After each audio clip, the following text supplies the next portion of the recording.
Once Again Love was written after I was diagnosed with clinical depression.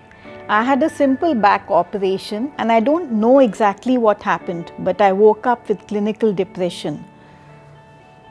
So I lost love. I lost love for myself and I became suicidal. It's a very frightening word, but when I woke up, I actually felt that I wanted to die.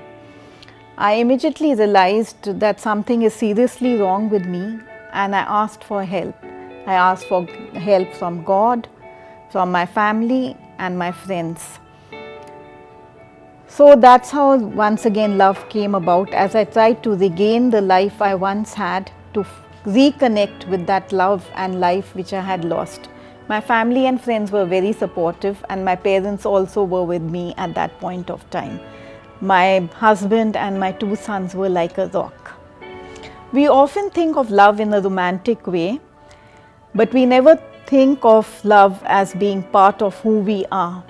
Earlier I thought of the title of this book to be The Caterpillar Flew High After It Became a Butterfly. I thought that was a very apt title. But then after my clinical depression, I just realized that I must find love once again and reconnect with that heart-based awareness of which I was a part of. So that's how this title came about. Finding love once again and reconnecting with my heart. I'm a poet. Poetry comes to me spontaneously.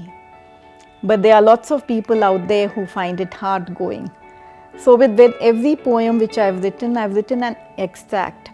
I wanted this to be a motivational book. I wanted people to read the poetry, but at the same time to think of different reasons they can connect with it. What do these poems actually mean? Because everyone who reads a poem thinks about it. What does the reader think and what does the poet think? These are the two things. When we did poetry in school also, we were always given a poem. We had to think of what we wanted, but at the same time, we had to think of the poem as we saw it. But what was also relevant was, what is the poet actually thinking? Many times what we thought about it was very different from what the poet thought. So this is the reason I wrote both poetry and prose. This book is an autobiography. In it I penned my deepest thoughts, my emotions as they came about spontaneously.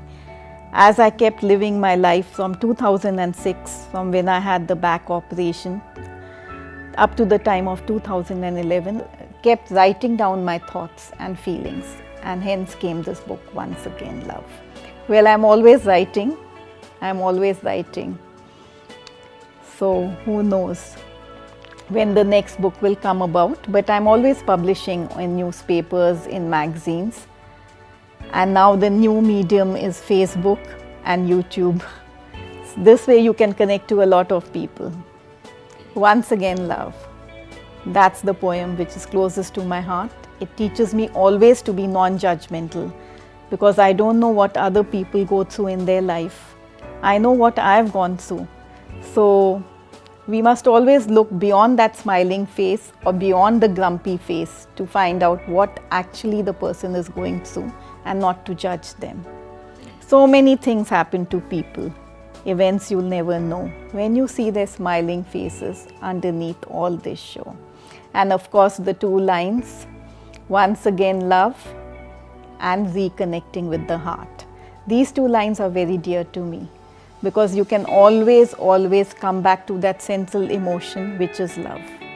I want to run workshops on abundance and also have creative writing workshops, teach people how to meditate, not really teach them how to meditate, but just basically to tell people that they have to be still.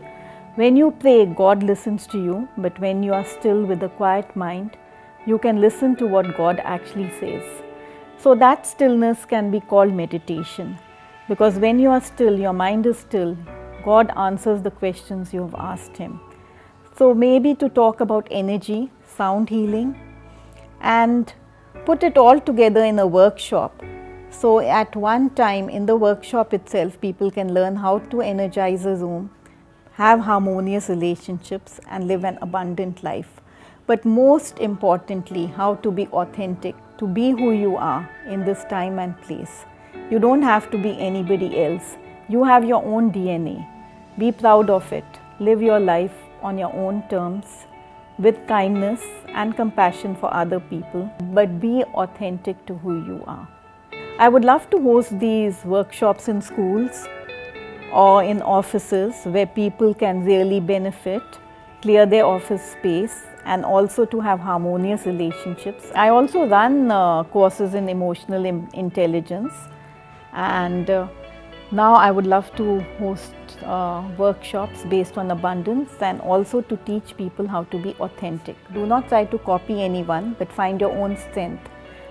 And don't think about your weaknesses. Whatever your strength is, go from strength to strength.